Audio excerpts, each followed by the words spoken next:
So, Pap, like we said at the top of this program, lots of news this past week, and it is it's fascinating to me. There were two very big stories in, I guess, what we would call in the news media, and I include Jon Stewart in that, and I'm not sure what that says about the media or what that says about Jon Stewart. Probably a little bit of both, but the big story, of course, is that NBC has suspended its nightly news anchor, Brian Williams, for 6 months without pay.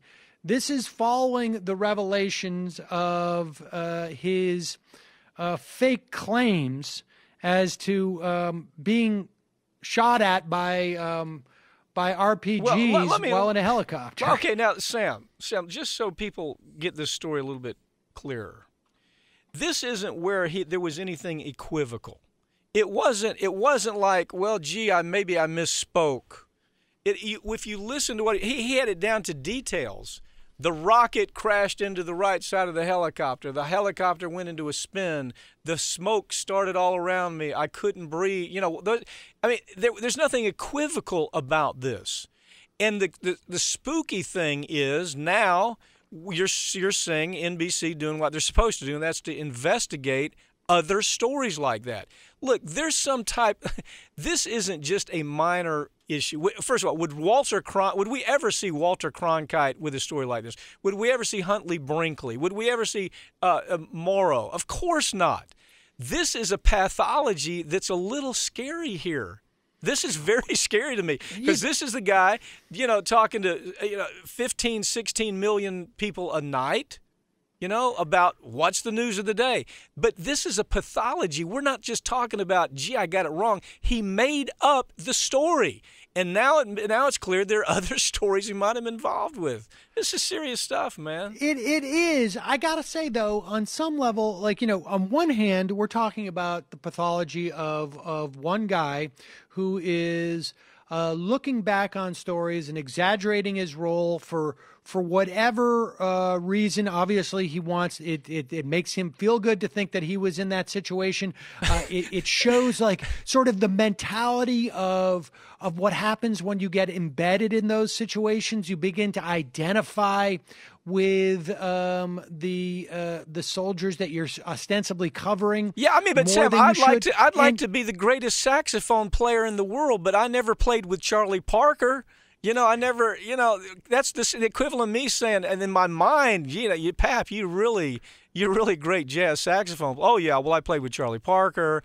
That's how crazy this is. But now the irony is, of course, you see NBC suspending this guy for 6 months, whereas I want to know about the journalist who was suspended for a day for lying or participating in the lies that got us into Iraq in the first place. Very good point. And so, on one level, this is about, this would be the functional equivalent in your story of you saying, not only did I play with Charlie Parker, but when I play the saxophone, I can actually cure polio.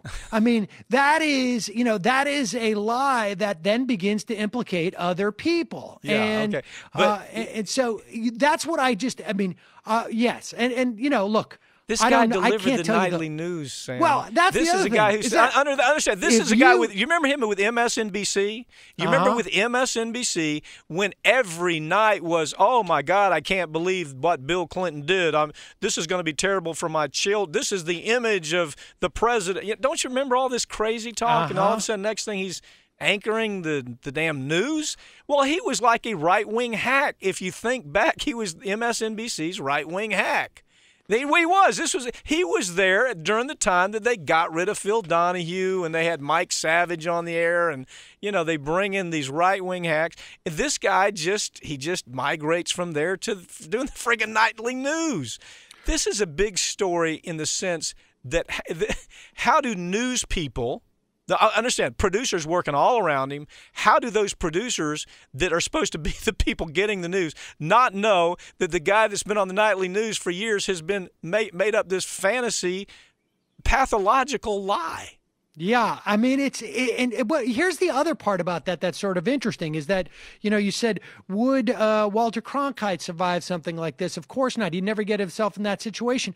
But then when you think about it, I mean, look, right now, Pap, you could hold a gun to my head, or you could give me a winning lottery ticket, and in neither one of those situations could I even tell you who hosts the ABC Nightly News or the CBS Nightly News, nor would I be surprised if you told me they were canceled 15 years ago. I mean, that's the thing that's a different generation, though. Okay, that's our generation. We get our news off the internet. Well, I don't watch nightly news, but there are a bunch of old people around that do watch nightly news. Not to say I'm not old already. But I mean, but part of that is like, there is a posturing of like this guy, and I'm not saying that he shouldn't be suspended. He should be suspended at the very least.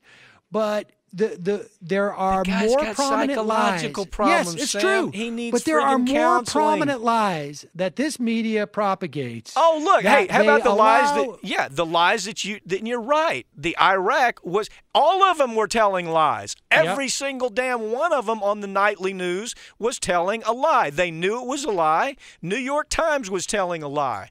But, okay, so we still can't ignore the fact that this guy's got some, this guy's got some It just eats squirrels. at me that on some level, this is the way that NBC sort of justifies the other lies. That, this is the way that they basically say, this is how we earn our integrity, to focus only when it's a situation where this guy has a sort of almost like an individual pathology. No, anytime when he's caught, that's it. The lie is fine until they're caught, until somebody makes a big issue out of it. Otherwise, we're going to let the liars just continue doing what they do day to day. Now, it is a dysfunctional corporate media. This is no longer a corporate media that looks anything like Huntley and Brinkley or Walter Cronkite.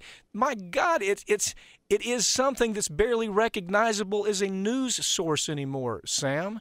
Well, what's ironic is that this happens the same week that Jon Stewart, and I don't have much to say about it other than it is ironic that it happens the same week where a guy who basically contends that he's hosted a comedy show for the past 15 years or 14 years or whatever it's been, has been the most reliable source of news in our society, particularly to younger people. And so it's Thank you, Liz Winstead. Yeah. Right, indeed. I mean, it is Liz Winstead, our former co-worker at Air America, one of the founders of The Daily Show. It was pre-Jon Stewart, but she basically built the foundations of that program. But it is fascinating to see that both these things happen in the same week, and to compare and contrast what has become of what was the primary institution, for I guess keeping people aware and involved as citizens, and how that has shifted. I mean, it's just fascinating that the most well-known anchor of network news in the country, he's a comedian, gets sent off for 6 months in an unpaid suspension, and then the one who's resigning is the one that we almost perceive as the Cronkite. Did you ever do stand-up with John? I know you're a wonderful stand-up. I never did stand-up with him, but back in the day, I knew him and would see him in the clubs, and we'd talk a little bit, particularly about politics, actually. I want to push you for that show, Sam. You'd be excellent.